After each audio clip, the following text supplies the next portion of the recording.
ભાગવત કથાના આજે ત્રીજા દિવસે પ્રાતઃકાળના સત્રમાં ચતુર્થ સ્કંદ પ્રારંભ કરીએ. ચોથો સ્કંદ, એમાં 4 પ્રકરણ છે. ચતુર્થ સ્કંદની અંદર 4 પ્રકરણ છે. ધર્મ, અર્થ, કામ અને મોક્ષ. આ 4 પ્રકરણ ચોથા સ્કંદના છે. એમાં ધર્મ પ્રકરણના 7 અધ્યાય, જેમાં 7 તંતુ છે. યજ્ઞ સપ્ત તંતુ હોય, યજ્ઞમાં 7 તંતુ હોય, જેમાં દક્ષ યજ્ઞની કથા છે. અર્થ પ્રકરણના 5 છે, જેમાં ધ્રુવ ચરિત્ર છે. 5 જ્ઞાનેન્દ્રિય છે. કામ પ્રકરણના 11 અધ્યાય છે, કારણ કે ઇન્દ્રિયો 11 છે. 5 જ્ઞાનેન્દ્રિય, 5 કર્મેન્દ્રિય, 11મું મન. મોક્ષ પ્રકરણના 8 અધ્યાય છે, જે અષ્ટધા પ્રકૃતિ કહેવામાં આવે છે. આ 8 પ્રકૃતિ કઈ? ભૂમિ, રાપો, નલો, વાયુ, ખમ, મનો, બુદ્ધિ રેવ છે. આકાશ, વાયુ, તેજ, જળ, પૃથ્વી, મન, બુદ્ધિ અને અહંકાર. આ 8 પ્રકૃતિ કહેવાય. એમાં કોઈ ફેરફાર ન કરી. પ્રકૃતિમાં કોઈ ફેરફાર કરી શકતું નથી. એટલે ભૂમિ હોય એને આપણે ફેરફાર ન કરી શકતા, એ હોય મેન્ય વાયુ એની રીતે જ હોય, એને રોકાય નહીં. તેજ, જળ, પૃથ્વી, આ બધું અષ્ટધા પ્રકૃતિ છે. ભગવાનની પ્રકૃતિ 8 છે. મૈત્રેય મહારાજના આશ્રમની અંદર વિદુરજીનો સંવાદ છે. વિદુર અને મૈત્રેયજી કથા કરે છે. સુખદેવજી પરીક્ષિત પાસે, સુતજી મહારાજ સોનકજી પાસે, અને એ જ કથા અહીં દિવ્ય સંવાદની કથા. મૈત્રેય મહારાજે કહ્યું કે હે વિદુરજી, હું તમને મનુ મહારાજની કથા સંભળાવીશ. મનુ અને શત્રુપા એનું દિવ્ય દાંપત્ય, એની 3 દીકરીઓ, 2 દીકરા, આકૃતિ, દેવહૂતિ અને પ્રસૂતિ. પ્રિયવ્રત અને હુતાહુતા, આ એનો પરિવાર. પુત્રી દેવહૂતિને કર્દમ ઋષિને પરણાવ્યા, જેની કથા કાલ કીધી. કપિલ ભગવાન પ્રગટ થયા. બીજી પુત્રી છે, એનું નામ છે આકૃતિ. એના લગ્ન પુત્રિકા ધર્મથી કરાવ્યા. પુત્રિકા ધર્મ એટલે શું? પુત્રિકા ધર્મથી ધર્મ અને રુચિ ઋષિ સાથે કરવામાં આવ્યા. એટલે કન્યાના પિતા કન્યાને પરણાવતી વખતે પોતાના જમાઈ સાથે બોલી કરે કે મારી દીકરીને દીકરો થાય તો તમારે અમને દેવાનો, એ ભાણીઓ છે એ અમને દેવાનો. એને પુત્રિકા ધર્મ કહેવામાં આવે છે, કે ઈ અમર વંશ ત્યાંથી આગળ ચાલે પાછું. આમ પુત્રિકા ધર્મથી એ રુચિ ઋષિ સાથે પરણાવ્યું. આકૃતિના લગ્ન પુત્રિકા ધર્મથી કર્યા. દેવહૂતિએ કપિલ ભગવાનને જન્મ દીધો. સાંખ્ય શાસ્ત્રનું જ્ઞાન આપ્યું. ગંગા સાગર કર્યા. આકૃતિ અને રુચિ ઋષિથી એક જોડલું પ્રગટ થયું, એ યજ્ઞ નારાયણ પ્રગટ થયા હતા. એના અંશની અંદર લક્ષ્મીજી પધાર્યા. દિવ્ય પુત્રીઓના દાંપત્ય છે. તો આ યજ્ઞ સાથે પરણાવ્યા લક્ષ્મીજી પ્રાપ્ત થયા. કર્દમને જે 9 કન્યાઓ થઈ એનું વર્ણન મેં કાલે કર્યું છે. કોને પરણાવ્યા એમાં અત્રિ અને અનસુયા ને પરણાવ્યા. મરીચી કલાને, વશિષ્ઠ અરુંધતીને, ક્રતુ ક્રિયાને, અત્રિ અનસુયાને, દત્તાત્રેય, દુર્વાસા અને ચંદ્રમા, એને 3 બાળકો થયા. બાળક બનીને આવ્યા એટલે ભગવાન બોલ્યા કે દત્તો મયા, મેં તને આપ્યું શું? અહમ, હું તમને જ આપું છું. તો દત્ત દુર્વાસા ચંદ્રમાં, વિષ્ણુ દત્ત બનીને આવ્યા બ્રહ્મા ચંદ્રમાં, અને શિવ દુર્વાસા બનીને અત્રિને ત્યાં આવ્યા. વિદુરજી પૂછે છે, મહારાજ આ સર્વશ્રેષ્ઠ અત્રિ મુનિને ત્યાં શું કામ અવતાર લીધા? મૈત્રેયજી કહે છે, કામ, ક્રોધ, લોભ એનાથી જે પર છે એ અત્રિ. નત્રિ ઇતિ અતિ, જેનામાં ત્રણ વસ્તુ નથી, કામ, ક્રોધ અને લોભ. આ ત્રણ વસ્તુ નથી, એ અત્રિ છે. અને એને અનસુયા, એને પરણી. અને અનસુયા છે એ સતી સ્ત્રી છે. અસૂયા, જેને કોઈની ઈર્ષા નથી, એ અનસુયા. કોઈની ઈર્ષા ન કરે, એના અનસુયા છે. બીજું, સારું જોઈને જે રાજી થાય, એ અનસુયા છે. બીજાનું સારું જોવે તો એમાં રાજી થાય, અને એને ત્યાં ભગવાન પ્રગટ થાય. અનસુયા મહાન પતિવ્રતા સ્ત્રી છે. એક વખત નારદજી કૈલાસમાં આવે છે અને પાર્વતીજી નારદજીને પ્રસાદ આપે છે. નારદજી કૈલાસમાં આવ્યા, પાર્વતીજી પાસે આવ્યા અને પાર્વતીજીએ પ્રસાદ આપ્યો. નારદજી કહે, પ્રસાદ તો માતાજી બહુ સરસ છે, લાડુ બહુ સરસ છે, પણ અનસુયાના ઘર જેવા નહીં. આ નારદ, અનસુયાના ઘરના લાડુ તમારા કરતા શ્રેષ્ઠ છે. પાર્વતી પૂછ્યા, અનસુયા છે કોણ? નારદજી કહે, તમે પતિવ્રતા છો, પણ અનસુયા તો મહાન પતિવ્રતા છે, તમારા કરતા એ ખોવાય છે. પાર્વતીએ કીધું કે આ અમારાથી સવાયા મનમાં ઈર્ષા ઉત્પન્ન થઈ. પાર્વતીના મનમાં ઈર્ષા ઉત્પન્ન થઈ. બસ હવે તો પાર્વતીજી રાહ જોવે હે નહીં. શંકર ભગવાન સમાધિમાંથી જાગૃત થાય, એની રાહ જોવે કે આ ક્યારે આવે અને ક્યારે એને. તો શંકર સમાધિમાંથી જાગતા પાર્વતી વંદન કરે. કોઈ પણ હિસાબે મહારાજ અનસુયાનું પતિવ્રત ધર્મ તોડાવો, આને કહેવાય ઈર્ષા. પાર્વતીજી જેવામાં પણ ઈર્ષા છે. શંકરે કહ્યું, કોઈ પણ હિસાબે અનસુયાનું પતિવ્રત ધર્મ તૂટે નહીં, ભંગ થાય એવું કરો. મહારાજ, દેવી બીજાને ખાડામાં ઉતારો છો તો તમે ક્યાંક ખાડામાં ઉતરી જાઓ. ખાડો ખોદે તે પડે છે. આ બાજુ નારદજી ત્યાંથી પ્રસાદ ગ્રહણ કરીને આવ્યા વૈકુંઠમાં. લક્ષ્મીજીએ પ્રસાદ આપ્યો. લક્ષ્મીજીને પણ એમ જ કીધું, તમારો પ્રસાદ કરતા તો અનસુયાના ઘરના લાડુ સારા છે. લક્ષ્મીજીને ઈર્ષા જેમની, એણે ભગવાન નારાયણને કીધું, તમે એનો પતિવ્રત ધર્મ તોડાવો, કાંઈક કરો. પાર્વતી એટલે બુદ્ધિ, મત્સર છે. લક્ષ્મી એટલે દ્રવ્ય, એમાં ઈર્ષા છે. અને હવે છે બ્રહ્માની. નારદજી ફરતા ફરતા ક્યાં આવ્યા? બ્રહ્મલોકમાં.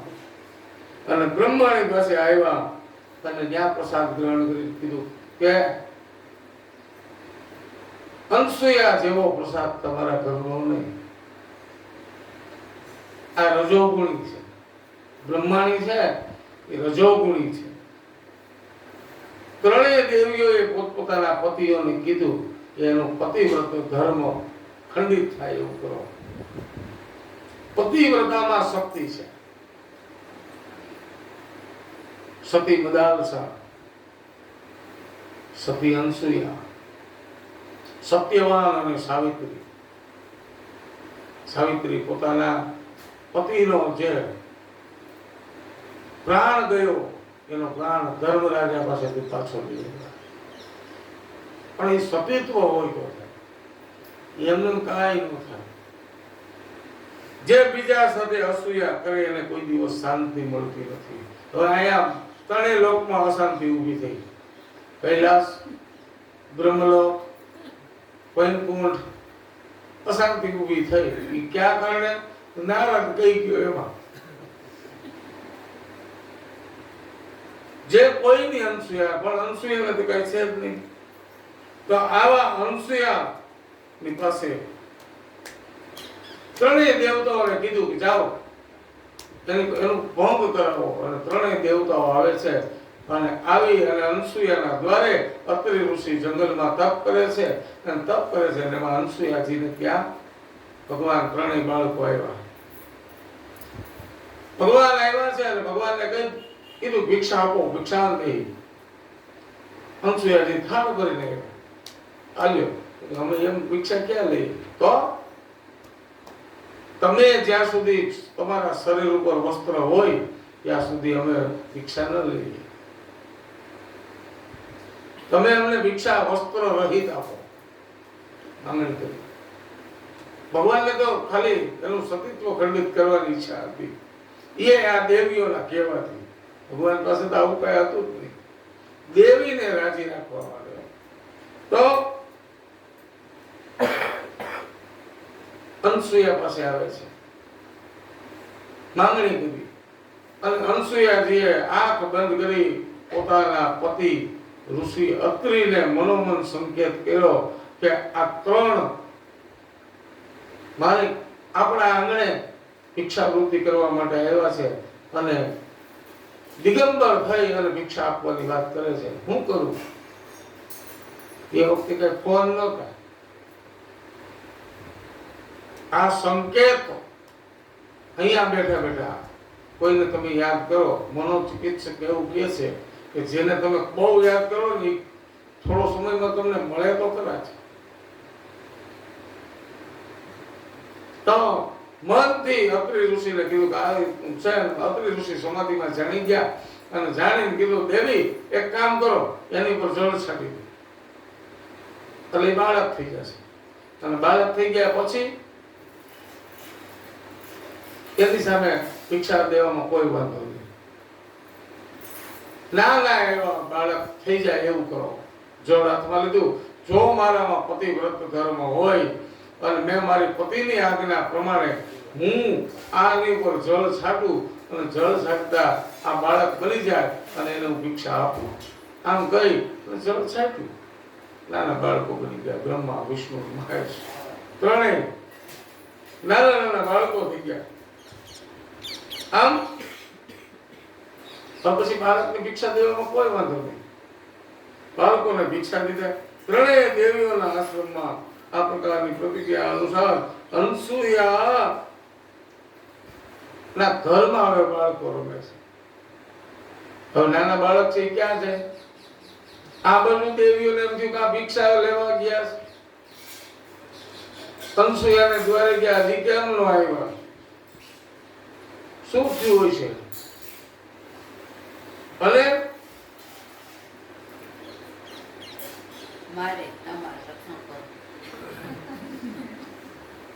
અનસૂયાજી ના ઘરની અંદર બાળકો રમે છે. અને બાળકો રમતા રમતા આ બાજુ દેવીઓ અકળાય છે. શું કરવું જોઈએ? તો એ નક્કી થયું હવે પાછા કેમ લઈ આવ્યા? અત્રિજી પધારે છે. આ ત્રણ બાળકો કોણ છે? અનસૂયા કહે તમે કીધું તું ઈ, તમે જેને ઉપર પાણી છાંટવાનું કીધું તું ઈ ત્રણેય દેવતા, ત્રણેય દેવો પ્રગટ થયા અને ત્રણેય દેવો કહ્યું તમારા આંગણે બાળક થઈને અમે રમતા હતા ને હે અત્રિ ઋષિ એ હારું હતું. અને ઈ અરસાની અંદર ત્રણેય દેવીઓ ગોતવા આવી અત્રિના આંગણે અને ત્રણેય આવી અને પછી અત્રિ ઋષિએ બાળકોને આપ્યો. એનું એક તેજ ભેગું થયું અને એ તેજ હતું દત્તાત્રેય. ત્રણ દેવતાઓનું એક તેજ, એનું નામ દત્તાત્રેય. દત્તાત્રેય મહારાજ. આ દત્તાત્રેય મહારાજ એટલે જેની ઉપાસના જૂનાગઢના સાધુઓ કરે છે. દત્તાત્રેય વગર છૂટકો જ નહીં. દત્તાત્રેયની ઉપાસના કરવી પડે. હરિઓમ તત્સત જય ગુરુદેવ. આ સૂત્ર હતું વિશ્વાસુબાપુનું. મનુ મહારાજની એક પુત્રીનું નામ છે પ્રસ્તુતિ. પ્રસ્તુતિના લગ્ન ક્યાં કર્યા? દક્ષ સાથે. દક્ષ પ્રજાપતિ એને નાયકનું પદ આપ્યું બ્રહ્માએ. અને જેને પદ પ્રતિષ્ઠા મળી જાય ને પછી એને અહંકાર આવે. અને એ અહંકાર બોલ્યા વગર ન રહે એમ દક્ષ પ્રજાપતિ અને પ્રસૂતિ દ્વારા 16 દીકરીઓ થઈ. 16 દીકરીઓ થઈ. ઓલાને 9 થઈ. કર્દમ ઋષિને 9 અને એક કપિલને. ત્યારબાદ આ પ્રસૂતિ અને દક્ષ થી 16 કન્યાઓ થઈ. એમાંથી 13 ધર્મને આપી. 13 દીકરીઓ ધર્મને પરણાવી. ધર્મને 13. એક પિતૃને આપી. એક અગ્નિને આપી. અને 16માં સતી હતા એ ભગવાન શંકરને પરણાવ્યા. આ 16 દીકરીઓનું કન્યાદાન દક્ષે કર્યું. એમાં ધર્મની 13 પત્નીઓ છે. અને એમાં પણ આ જે દક્ષની પુત્રીઓ થઈ એના નામ છે શ્રદ્ધા, દયા, મૈત્રી, શાંતિ, પુષ્ટિ, ક્રિયા, ઉન્નતિ, બુદ્ધિ, મેધા, તુષ્ટિ, સ્મૃતિ, તિતિક્ષા અને મૂર્તિ. આ 13 દીકરીઓ થઈ. એમાં 13 ગુણો હતા. ધર્મને જે અર્પણ કરે એને 13 ગુણની પ્રાપ્તિ. 13 ગુણ સાથે ધર્મના લગ્ન. ધર્મને 13 શું કામ? 12 મહિના એટલે 12 અને એક અધિક મહિનો આવે એટલે 13. આમ 13મો મહિનો એ અધિક મહિનો છે. માટે ધર્મની પહેલી પત્ની એનું નામ શ્રદ્ધા. શ્રદ્ધા કેવી હોવી જોઈએ? આપણી ધર્મમાં શ્રદ્ધા દ્રઢ હોવી જોઈએ. ઘડીક થાય તો આ પંથ લઈ, ઘડીક થાય તો આ પંથ લઈ, અન્યાશ્રય કરીએ. કોઈ પણ એક દેવને પકડી રાખો. જે ધર્મમાં માનીએ છીએ આપણે એ ધર્મને પકડી રાખો, અંગીકાર કરી રાખો. નહીં કે ઘડીક થાય તો આ સનાતન વાળા આ કે બોલા આ કે આ ધર્મ લઈ એમ નહીં. ધર્મની શ્રદ્ધા હવે હોવી જોઈએ. માનો બધાને પણ જે ધર્મ ઘરમાં ચાલ્યો આવે છે એનું રોજ થવું જોઈએ. એને અગ્રતા આપવી જોઈએ. પછી શક્તિ ધર્મ પાળો, શાંકરી પાળો કે વૈષ્ણવ ધર્મ પાળો, જે ધર્મ પાળતા હોય ધર્મમાં શ્રદ્ધા, અન્યાશ્રય ન કરો. એટલે વલદપુરના બાળકો એમ કહે છે અન્યાશ્રય. અન્યાશ્રય એટલે મેં કીધું એમ ભગવાન વ્યાપક છે. વ્યાપક એટલે ક્યાંય એનો અભાવ નથી. ભગવાન એવા છે અને બધા એનું મૂળ તત્વ વિષ્ણુ છે. પછી તમે જેને માનો એને એમાંથી ધર્મને આપેલી તો ધર્મમાં શ્રદ્ધા ઉલ્લેખ રાખો. દક્ષને જે 16 કન્યાઓ થઈ એમાં એક ભવાની હતા, પાર્વતી, સતી, જે નામ આપો તે. પોતાના પિતાને ત્યાં યજ્ઞમાં બળીને ભસ્મ કર્યા. હવે આ દીકરી પોતાના પિયરમાં આવી હોય અને બળીને ભસ્મ થાય સારું લાગે? શું કામ બળી બનવું પડ્યું? એની આંતરડી કેવી કકડી હશે અને પોતાના પિતાને ત્યાં મૃત્યુ પામ્યું. મહારાજ તમે ટૂંકમાં કથા કહી દીધી, થોડીક આ કથાને લાંબી કરો. સુખદેવજી મહારાજ ને પરીક્ષિત મહારાજ એમ કહે છે કે મારે થોડીક વિસ્તારથી કથા કેમ નહીં આ સતીની?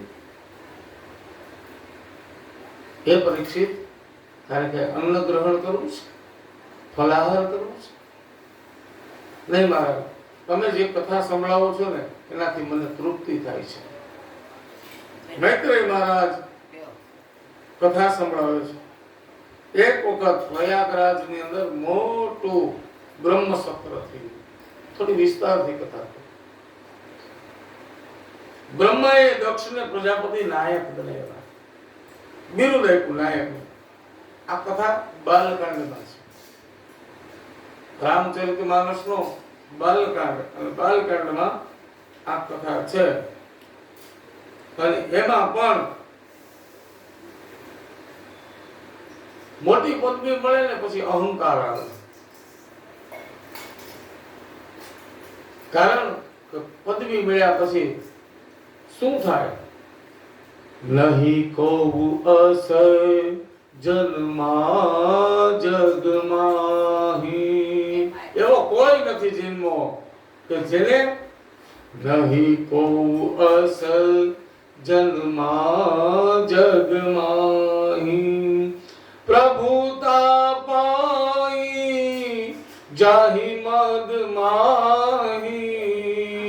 પ્રભુતા પાઈ જાહી મદ માહી. નહીં કો અસ જન્મા જગમાહી. એવો કોઈ જન્મો નથી કે જેને પદ મળે, પ્રતિષ્ઠા મળે પછી અહંકાર આવ્યા વગર ન રહે. પ્રભુતા પાઈ જાહી મદ ના.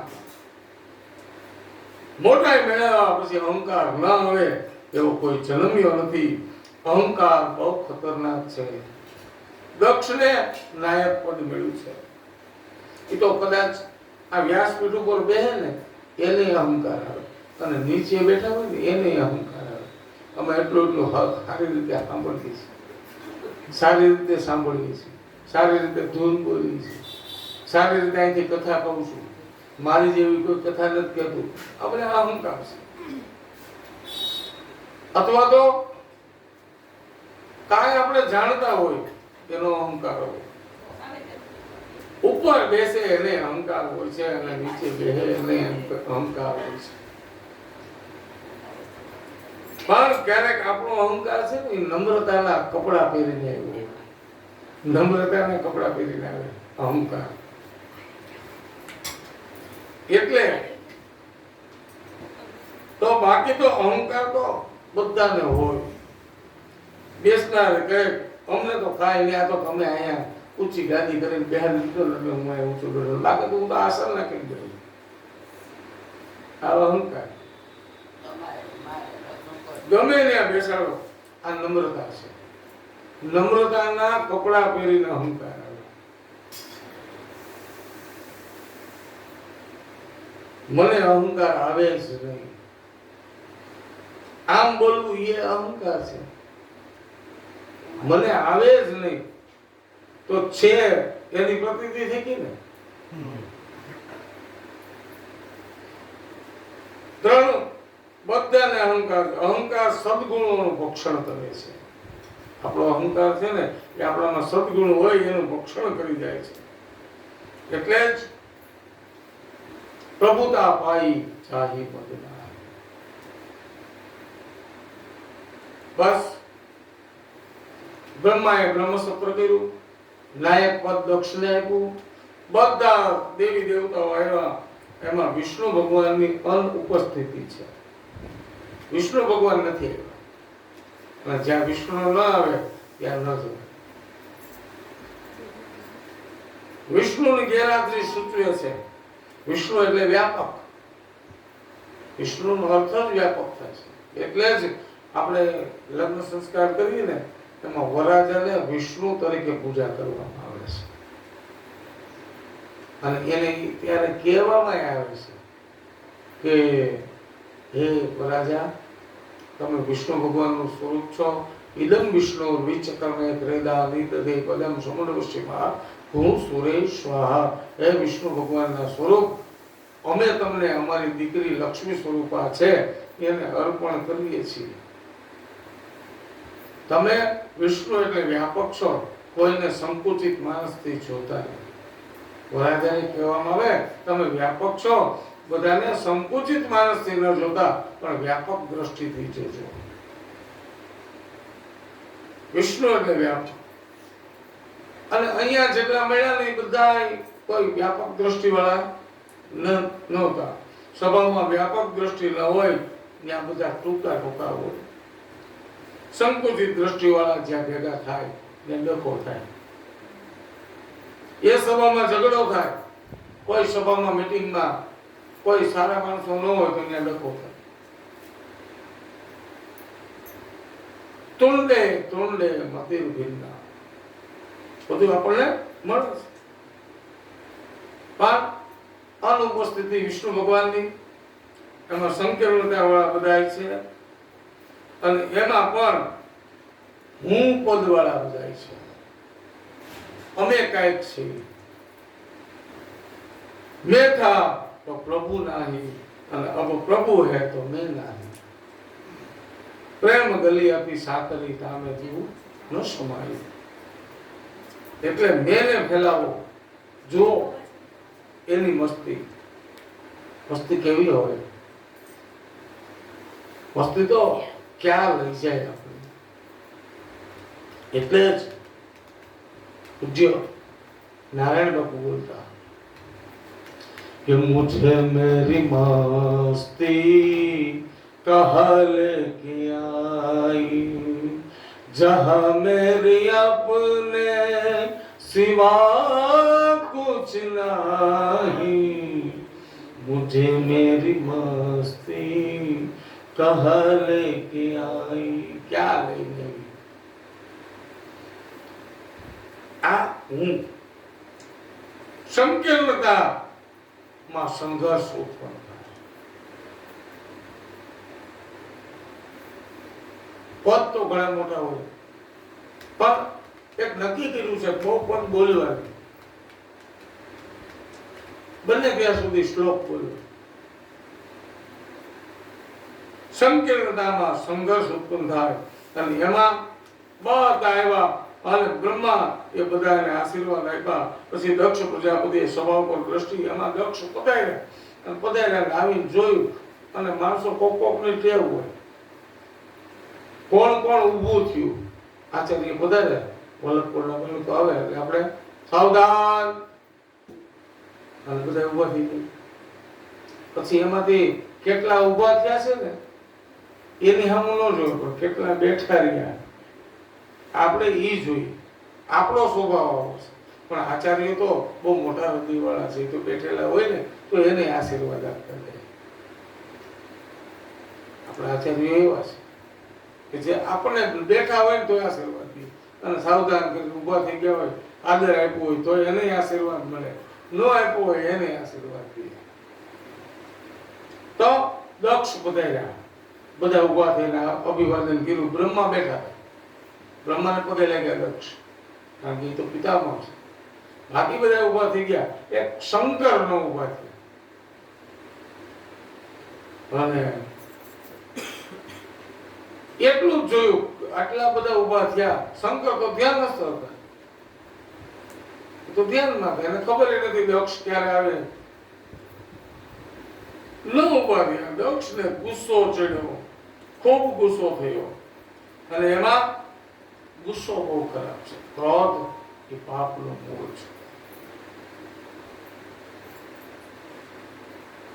શંકરજી ન ઉભા થયા. દક્ષને બહુ ગુસ્સો આવ્યો. ન બોલવાના વચનો બોલે છે અને બહુ સમય શિવ ઉભા નથી થયા.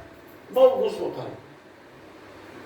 દક્ષ પ્રજાપતિને ગુસ્સો આવ્યો. શિવ મારો જમાઈ છે. આ જમાઈને એમ ખબર નથી પડતી કે સસરાને કેમ આગળ દેવાય. અણમાનીતો છે. આ શિવ મારો જમાઈ છે પણ અણમાનીતો છે. ભવાનીએ મારી ઈચ્છા વિરુદ્ધ લગ્ન કર્યા છે. હા, દાદાજીનો માં પૂરો સહકાર હતો.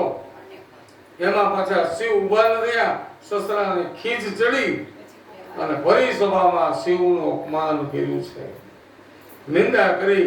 હે સભાસદો સાંભળો, હું અહંકાર કે અભિમાનથી નથી બોલતો પણ મને માન આપવું જોઈએ શિવે. મને માન નથી આપતો. એને માન આપે ક્યાંથી? વર્ષો એટલે એ સ્મશાનમાં રહેનારો, એને ઘરની આ ગામની શું ખબર હોય? એ તો બરાબર રહેનારો છે. ગામમાં આવે તો ખબર પડે ને કે કેમ માન સન્માન અપાવે.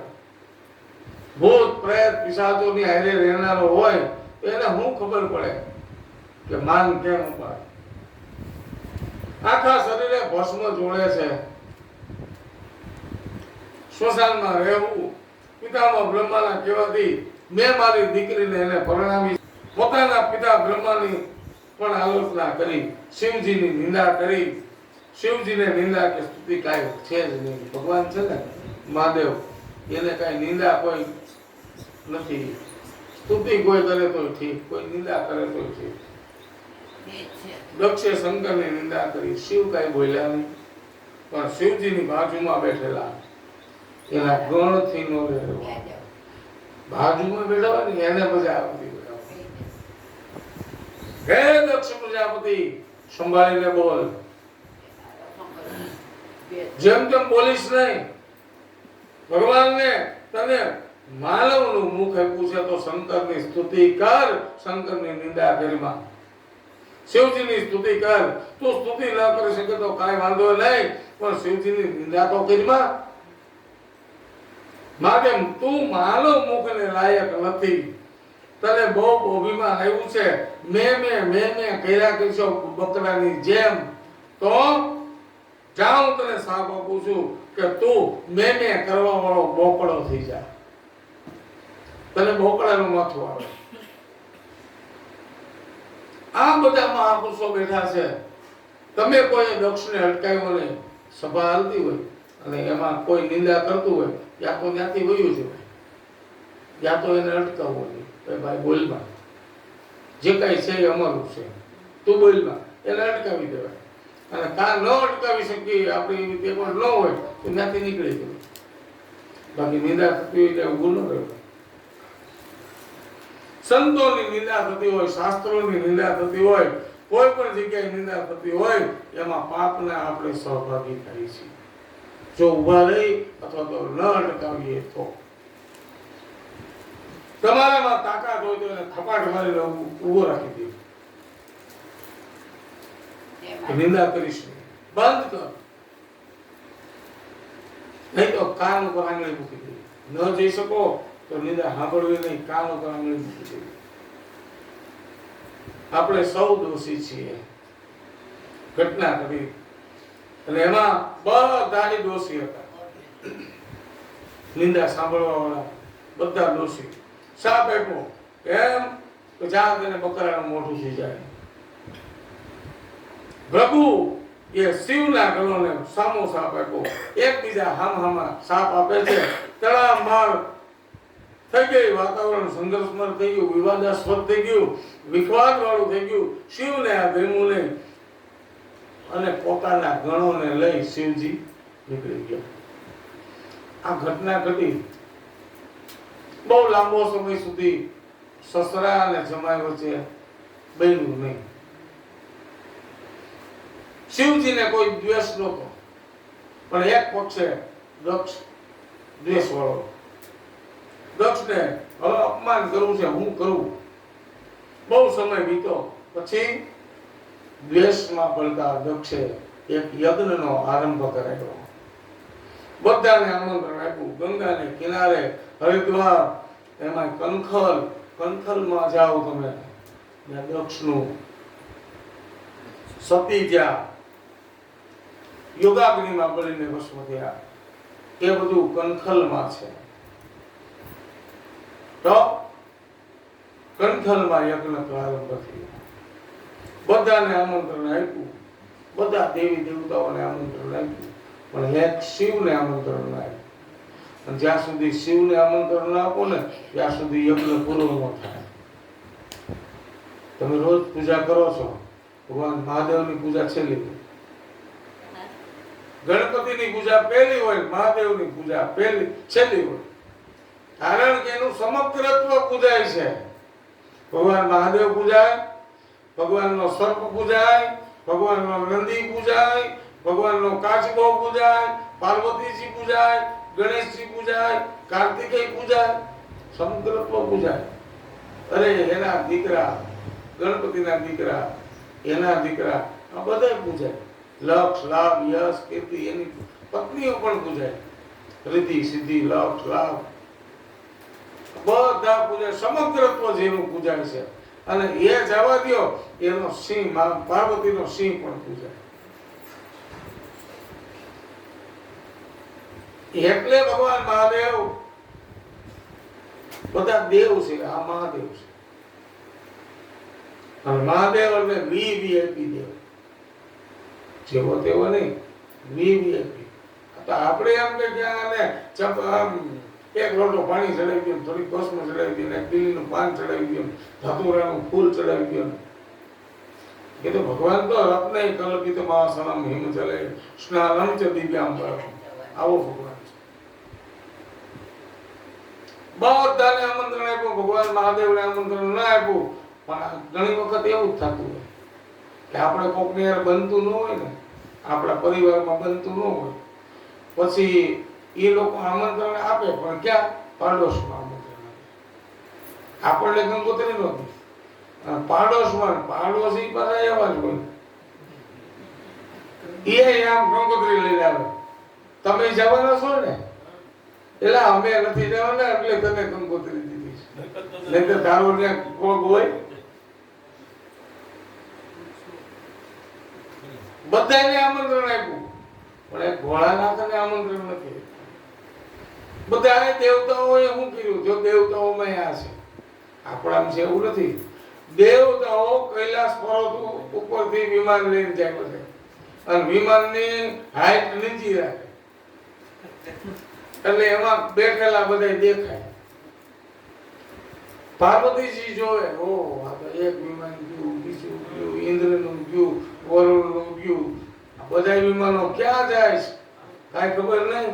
અને ભોળાનાથ તો કૈલાસમાં ધ્યાનસ્થ છે. અને આ ભગવાન ભોળાનાથ ની પાસે સતી આવી કહ્યું, મહારાજ કઈ દેવતાઓમાં પ્રસંગ છે? આ બધા જાય છે. શંકર કહે છે, આ તો મોટું દેવલોક છે, એમાં કઈક ને કઈક પ્રસંગ આવ્યા કરતા હોય. સતી બિલોકી વ્યોમ વિમાના જાત ચલે સુંદર વિધિ નાના. સતીના મનમાં એમ થયું કે આ વિમાન જાય છે. સતી જાણતા નથી કે આ મારા પિતા અને મારા પતિ વચ્ચે અણબનાવ છે. એ સતી જાણતા નથી. ભવાનીનું ધ્યાન, જ્યાં શંકરજી કથા કરતા હતા, સતી બેઠા હતા, કથા સાંભળતા હતા, એમાં વિમાનો આ બધા નીકળ્યા. એટલે પછી ધ્યાન કથામાં ન રહ્યું. પછી તો એ કથામાં નો રે, ભાવામાં રહી ધ્યાન. આવું થયું, એમ આટલો છે. તો સતીનું ધ્યાન કથામાં ન રહ્યું. ભગવાન શંકરે સમજી ગયા, હવે આને પાછી નહીં વળે. કથામાં ભવાનીનું ધ્યાન વિમાનમાં ગયું, એટલે હવે હું ગમે એવી કથા સાંભળાવાય ને એને લાગુ નહીં પડે. એ સાંભળ્યા નહીં. શિવજીને કહેવું પડ્યું, દેવી આ વિમાન ક્યાં જાય તમને ખબર છે? મને ખબર છે. ક્યાં? તમારા પિતાને ત્યાં. તમારા પિતાને ત્યાં? ત્યાં હું પ્રસંગ? તો મને ખબર હોય ને, હું એની દીકરી છું. દીકરીને પેલા ખબર હોય ને, આપણી પ્રસંગ હોય તો ઉડી ઉડીને કામ દીકરી જ કરે, બાકી કોઈ ન કરે. પગ રહી જાય તો વાત જુદી છે, તો ખુરશી પર બેસે, પણ લે બેઠે બેઠે આમ કરાય, આમ કરાય, આમ કરાય, એ તો ચાલુ. હા, ધ્યાન તો આપણું કઈ ભૂલ થતી હોય તો. દેવી તમારા પિતાને ત્યાં સારું કાર્ય શું છે? યજ્ઞ કરે છે. આપણને આમંત્રણ? દેવી આમંત્રણ આપણને નથી, અને આમંત્રણ વગર જવાય નહીં. કોઈની ત્યાં આમંત્રણ વગર, પણ એ તો યજ્ઞ કરે છે ને, અને દીકરીઓને તો વગર આમંત્રણ નહીં જવાય. તર્ક વિતર્ક કરે છે. કો કરી તર્ક પઢાવો સાકા, તો તર્ક કરીને હું કરું? ભવાની સાથે તર્ક કર્યા, દેવતાઓને આમંત્રણ છે, દેવી આપણને આમંત્રણ નથી. તો પિતાને ત્યાં તો જવાય, ક્યાંક કથા ચાલતી હોય ત્યાં વગર આમંત્રણે જવાય, ક્યાંક દેવસ્થાનની અંદર દેવ દર્શને જવું હોય તો ત્યાં આમંત્રણની જરૂર નહીં. આમ કરીને શિવજીની સામે તર્ક વિતર્ક બોલે છે. શિવજી કહે, દેવી આપણને આમંત્રણ નથી. હું તમને આજે કહું છું, તમારા પિતા અને મારા વચ્ચે અણબનાવ છે. તો તમે મને કીધું નહીં, એમાં શું કહેવાનું? એમાં શું કહેવાનું? આ છે શિવજીનું શીલ, ભગવાન મહાદેવનું શીલ છે. ઝઘડો થયો, એની વાત પત્નીને નથી કીધી. સાસુ સસરા અને જમાઈ વચ્ચે જે ઝઘડો થયો એ દીકરીને ન કીધી વાત, પોતાની પત્નીને વાત કરી. અને આજે ભવાનીએ પૂછ્યું, ક્યારે કહ્યું કે દેવી વગર આમંત્રણે હવે ન જો, હવે જાશું ને તો એમાં માન નહીં, ઉચિત નથી. ભવાનીને અતિશય દુઃખ થયું. આવું થાય ત્યારે સ્ત્રીની દશા બહુ ખરાબ હોય છે. ક્યારેક ક્યારેક સ્ત્રીની દશા ખરાબ હોય છે કે નો જઈ શકે, નો હવે ઘેરે રહી શકે. એક બાજુ પતિ, બીજી બાજુ પિતા, સસરો અને જમાઈ ઝઘડે, એમાં દીકરીઓને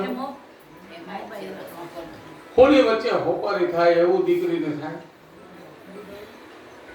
ભવાનીનું મન પહોંચી ગયું છે ક્યાં? કનખલ, ઉત્તરાંચલમાં ભવાનીનું મન પહોંચી ગયું છે.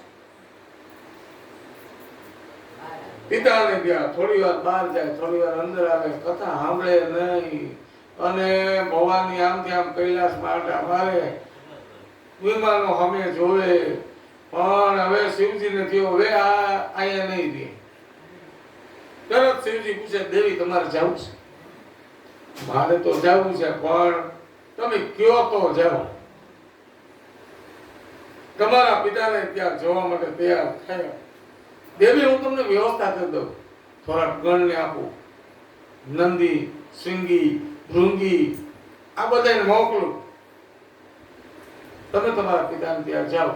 અને પાર્વતીજી રાજી થયા અને સારા સારા કપડા હતા, સારા ઘરેણા હતા, આ બધું બાંધ્યું. એમાં શિવજીએ જોયું કે હજી થોડુંક રહી ગયું છે, દેવી લઈ લ્યો. કેમ?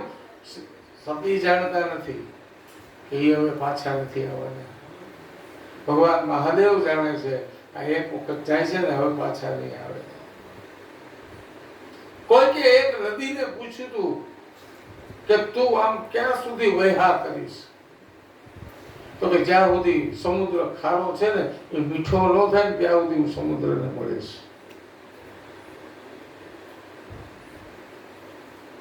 ભવાની ને કહ્યું, દેવી હજી પેલા ઘરેણા રહી ગયા, વસ્ત્ર રહી ગયા છે, એ લઈ લ્યો, બેગ તૈયાર કરી લ્યો. ટૂંકમાં આપણી ભાષામાં બેગ, પોટલું તૈયાર થયું. નંદી ને મોકલા છે, શૃંગી ને મોકલા છે, ભૃંગી ને મોકલા છે, બધાને મોકલા છે. ભવાની શુભ આશયથી પિતાને ત્યાં જવા માટે તૈયાર થયા. આ નિમિત્તે હું મારા પિતા ત્યાં જાઉં તો ખરા, બધાને મળું, માને મળું, બેનને મળું, બધાને મળું. અને ભવાની નંદી ઉપર આરૂઢ થઈ અને દેવી તમે જાઓ અને સુખેથી ત્યાં દર્શન કરજો. અને નંદી ઉપર આરૂઢ થઈ દક્ષને ત્યાં યજ્ઞમાં ભવાની આવે છે.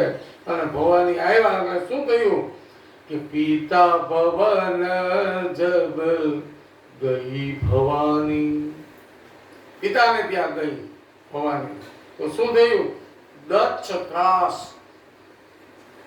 કાહુ ન સન્માની, કોઈ સન્માન ન આપ્યું. આવું તકલીફ હોય ને પછી સન્માન ન આપે. દક્ષ યજ્ઞ કરતો હતો, યજ્ઞમાં આહુતિ આપતો હતો. એને આમ જોઈ લીધું કે પાર્વતીજી પસાર થાય છે નંદી ઉપર, એને સામું ન જોયું, આમ જોઈને આહુતિ સામું ન જોયું. એટલે પાર્વતીને એમ થયું, ભવાનીને એમ થયું કે આ મારા પિતા યજ્ઞ કરે છે એનું ધ્યાન નથી, એટલે ત્યાંથી આગળ વધ્યા. એક માં મળી એને આવકાર દીધો. ભલે બેટા આવી ગઈ ને, સારું થયું, લે તું ભલે આવી. માએ સન્માન આપ્યું ભવાની.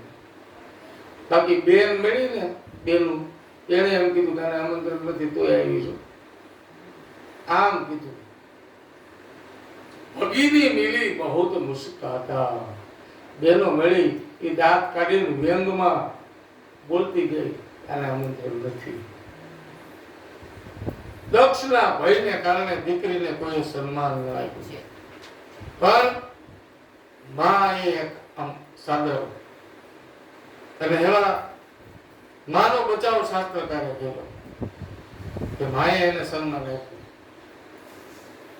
બાકી તો આવ નહીં આદર નહીં નહીં નિર્ણયમાં ને वो घर कबहू न जाइए जहाँ कंचन बरसे में.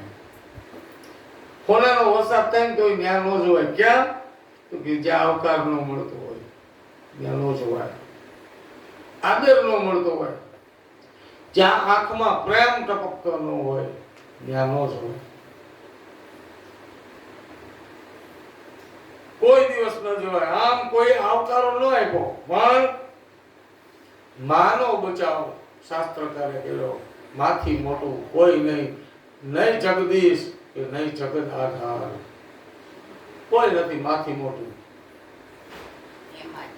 એટલે જ માનો બચાવ કર્યો અને એટલે જ કવિ બોટાદ તમને કહેવું પડે છે કે મીઠા મધુ ને મીઠા મેં હું લાવેલો, એથી મીઠી છે મોરી માત રે જનની છોડ સખી નહીં જડે. માનો બચાવ કર્યો, કારણ માં કેવી છે? પ્રભુના એ પ્રેમ કેરી પૂતળી રેલો, જગથી જુદેરી એની જાત જો જનની છોડ સખી નહીં જડે. માને વય નથી, માને ઉંમર નથી, પણ માને વાત્સલ્ય હોય. કદાચ ઉંમર ગમે એવડી ઉંમર થાય પણ એના આવકારમાં કઈ ફેર ન પડે. જામતું હોય કે ન જામતું હોય પણ એના આદરમાં ફેર ન પડે. તમારે તમારી મા સાથે બને ન બને પણ એના મનમાં જે હોય એના વાત્સલ્યમાં કોઈ દી ફેરફાર ન હોય. હોય સ્ત્રીને હોય, માને ન હોય. હોય છે ને એ સ્ત્રીને હોય છે, માને નથી હોતી. અને વાત્સલ્ય વસે પણ વાદળીના રૂપમાં નહીં. વાદળીના રૂપમાં વાત્સલ્ય ન હોય. વાદળી તો ઘડીક આવીને વહી જાય, પણ વાદળી તો ઘડીક વસે જતી રહે. પણ માની મમતા એ તો બારે માસ. આ વરસાદની ઋતુ છે એમાં વાદળા થાય તો ઘડીક વરસે, ઘડીક પાસે એમને બંધ થઈ જાય, વરસાદ વયો જાય. પણ બારે મેઘ ખાંગા જેના હોય ઈ માં છે. વરસે ઘડીક વ્યોમ વાદળી રેલો, મારીનો મેઘ બારે માસ જો જનની જોડ સખી નહીં જડે. ગંગાના નીર તો વધે ઘટે. ગંગાનું પાણી ઘડીક વધારે થઈ જાય, ઘડીક ઓછું થઈ જાય. ગંગાથી પણ માં વધારે છે. સરખો આ પ્રેમનો પ્રવાહ જો જનની જોડ સખી નહીં માં એ ગુજરાતી ભાષાનું એકાક્ષરી કાવ્ય છે. એક અક્ષર વાળું કાવ્ય હોય ને તો એ માં છે. માં શબ્દમાં જે મધુરતા છે એ મમ્મીમાં નથી.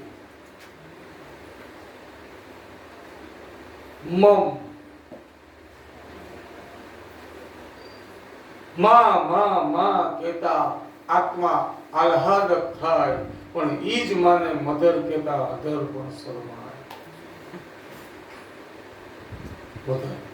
My mother. માં શબ્દમાં કેટલી મીઠાશ હતી, તો એની માટે કવિ કાગ પાસે જવું પડે. કવિ કાગ એમ કહે કે માં શબ્દની વ્યાખ્યા જોવી હોય ને તો કાગ પાસે જવું પડે. મજાગર કવિ દુલ્લાભાઈ કાગ. મોઢેથી કહું માં, ત્યાં હોશે હોશે નાનપણ સાંભળે, પછી મોટપણની મજા મને કડવી લાગે કાગડા. એટલે આવા દુવા છે ને અમે શિવાય ચોકમાં બોલતા. તો અમારે એક મિત્ર અને એ હોરાજી, અને ઈ અમારે પેટ ઉભો હોય. મને કે આ કાગડો પ્રાણી ચતુર કા, આમાં કાગ આવે શબ્દ. મોઢે બોલું માં મને હાથે નાનપણ સાંભળે, પછી મોટપણની મજા મને કડવી લાગે કાગડા. આ કાગડો ચતુર પ્રાણી છે કે ઈ ઓલો કાગડો સમજે. અમે આ કાગ બાપુની વાત કરી. ભગવાન પણ જ્યારે માને માધ્યમ બનાવી અને અવતર્યા, વધારે પૂજાયા. રામ અને કૃષ્ણના મંદિર છે, વરાહના, ઋષિના, કચ્છપના એના મંદિરો નથી. રામના મંદિર છે કારણ કે એને માં હતી. કૃષ્ણને મંદિર છે એને માં હતી, પણ વરાહનો જન્મ થયો એનું કઈ મંદિર જોયું? કચ્છપનું જોયું? ઋષિનું હવે ક્યાંક ક્યાંક થવા લાગ્યા છે. બાકી જે મળી હરીને નહીં જેથી માં તેથી પરમેશ્વર પશુ થયા. કૃષ્ણનું કેટલું ભજન થાય, રામની કેટલી આરાધના થાય. કૃષ્ણ અને રામ બંનેના જીવનમાં માને પ્રધાનતા હતી. જનની કેરું જોર રાઘવને રહેતું સદા. માનું જોર કેટલું રામને હતું. જનની કેરું જોર રાઘવને રહેતું સદા. એને માને ન કીધી મોર, કર્યો પિતાને કાગડા. દશરથજીને જવા દીધા. દશરથજીનું મૃત્યુ થયું એને જવા દીધા, પણ માં કૌશલ્યાને ન જવા દીધી. માને એને માને ન કીધી મોર, પિતાને કીધો કાગડા. આ માં મૈયા આ શબ્દમાં મીઠાશ છે.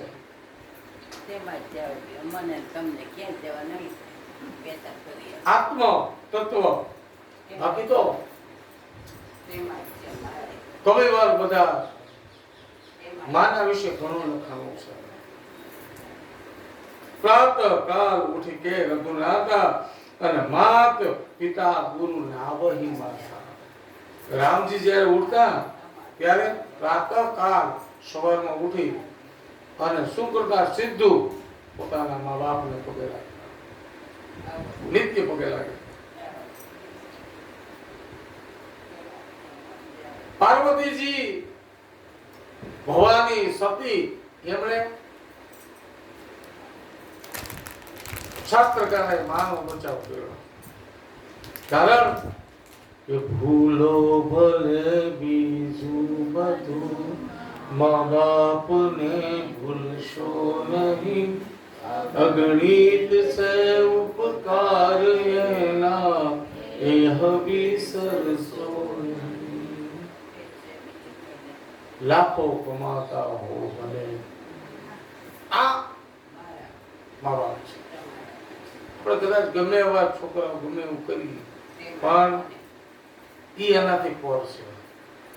એનો હાથ સદાય આપણી ઉપર રહેતો હોય છે.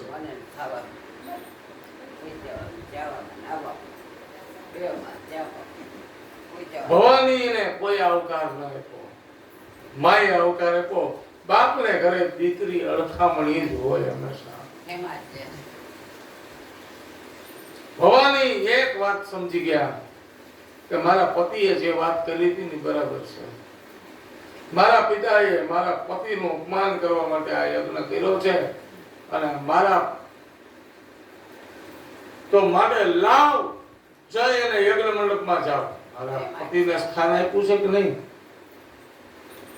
યજ્ઞની અંદર આહુતિઓ અપાય છે અને દર્શન કર્યા. ભવાની યજ્ઞ મંડપની અંદર આવ્યા, બધાના સ્થાપન જોયા, ગણપતિ સહિત બધાના જોયા, બધા યજ્ઞના દેવી દેવતાઓના સ્થાપન જોયા, પણ ભગવાન મહાદેવનું સ્થાપન ક્યાંય ન જોયું.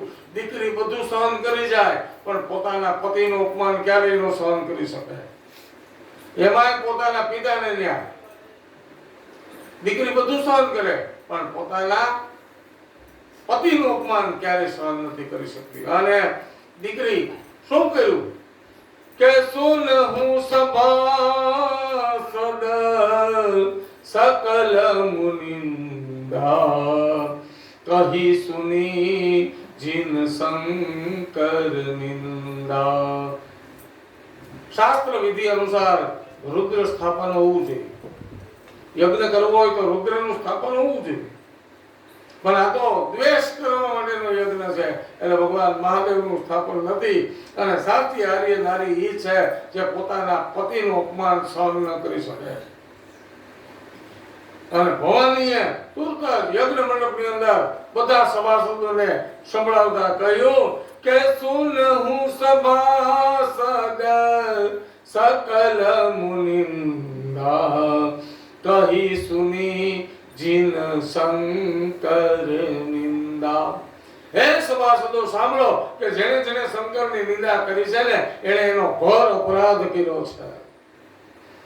શંકરની નિંદા અથવા તો એક યા બીજા પ્રકારે જો શંકરની કોઈ નિંદા કરે, શિવ અને ભગવાન વિષ્ણુમાં ભેદ રાખે, એ દોષી છે.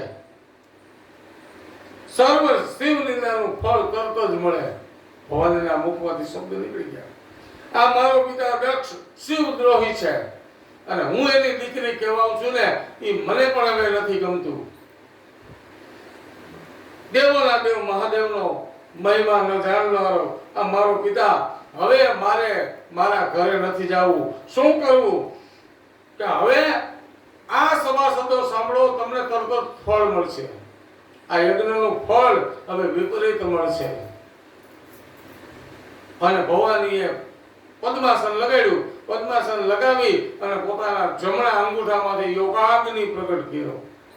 યોગ કરી અને અગ્નિ પ્રગટ કર્યો, યોગાગ્નિ પ્રગટ કર્યો. અને એ પ્રગટ કરતા અસ કઈ યોગ અગ્નિ તનુજારા ભયઉ સકલ મખ હાહાકાર. હાહાકાર મચી ગયો. યોગાગ્નિ ભાર ભાર ભાર ભાર સતીનું શરીર બળે છે.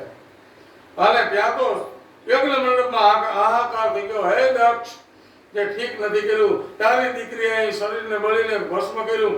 અને દક્ષે કહ્યું કે દીકરી તો મારી ગઈ છે ને તમારી ક્યાં ગઈ છે? તમે યજ્ઞ ચાલુ રાખો. યજ્ઞ અધૂરો ન રહેવો જોઈએ. ચાલુ યજ્ઞ રાખો. પૂર્ણ યજ્ઞ શરૂ થયો. નંદી આદિ થોડા ઘણો દોડ્યા. પ્રભુએ એક સમયે અગ્નિની અંદર આહુતિ આપી, યજ્ઞનો ધ્વંસ કર્યો. અને યજ્ઞનો ધ્વંસ કરતા ઋગુ નામના દેવતાઓ પ્રગટ થયા. અગ્નિમાંથી સળગતા લાકડા લઈ શિવગણોની પાછળ દોડ્યા. જ્યારે નારદજીએ શિવજીને આવીને કહ્યું કે મહારાજ, હાહાકાર થઈ ગયો છે ગંથલમાં. ભવાનીએ પોતાના શરીરનો ત્યાગ કર્યો છે. શિવજીએ સમાધિમાં જોઈ લીધું સૂર્ય દ્રશ્ય. અને ત્યાં તો યજ્ઞનો વિધ્વંસ થવા લાગ્યો. પ્રભુની દાઢી કરી, પુખાના દાંત પાડી નાખ્યા. અને દક્ષનું યજ્ઞની અંદર માથું કાપી અને હોમી દીધું. જોત જોતી બધા દોડે છે. ખિન્ન ભિન્ન ભગુની દાઢી ખેંચી છે. ભગદત્તની આંખો ખેંચી. હાહાકાર થવા લાગી છે. અને શિવગણો વીરભદ્ર આવીને બધો યજ્ઞનો ધ્વંસ કરે છે. આ બાજુ શિવજીને સમાચાર મળ્યા. શિવજી સમાધિમાંથી જાગૃત થયા અને આવી અને સતીનું સબ એ ખભા ઉપર લઈ અને વિચરણ કરવા લાગ્યા. હવે શિવ બેહતા નથી ક્યાંય. ભવાનીનું સબ અગ્નિથી બળેલું છે, એને ખભા ઉપર નાખ્યું છે અને શિવજી ફરે છે. બધા દેવતાઓને એમ થયું કે હવે કોણ આપણું રક્ષણ કરશે? શિવ તો સબ લઈને આંટા મારે, શું કરવું જોઈએ? બધા દેવતાઓ આવ્યા ક્યાં? ભગવાન વિષ્ણુ પાસે. અને વિષ્ણુ ભગવાને કહ્યું કે હું હમણાં એક કામ કરું છું, શિવજીને રોકું. અને શિવજી પરિક્રમણ કરે છે અને એમાં ભગવાન ભોળાનાથને શિવજી કીધું કે આ બધું વિધિ વિધાનથી છે, વિધાતાને આધીન છે બધું. આપણી ઉપર પણ કોઈ સત્તા છે. માટે હે શંકર, હે મહાદેવ, આ સબને મૂકો. છતાં શંકર નથી મૂકતા. ત્યારે ભગવાન વિષ્ણુએ પોતાના ચક્ર વડે એ સબના 64 ટુકડા કર્યા. અરે 51 ટુકડા કર્યા. એ 51 ટુકડા કર્યા. એ બધી શક્તિપીઠો થઈ, શક્તિપીઠ થઈ. જ્યાં જ્યાં માં ભવાનીના ટુકડા પડ્યા એ બધી શક્તિપીઠ કહેવાય. અને પછી યજ્ઞનો ધ્વંસ થઈ ગયો. દક્ષનું માથું હોમી દીધું અને હોમાઈ ગયા પછી ભગવાન શિવે અને પાર્વતીના આજે જે ટુકડા પડ્યા એ શક્તિપીઠો થઈ, જ્યાં પૂજા થવા લાગી. જગદંબાની આરાધના થાય, ભગવતી માતાજીની આરાધના. અને આરાધનાનું પર્વ હમણાં આવશે.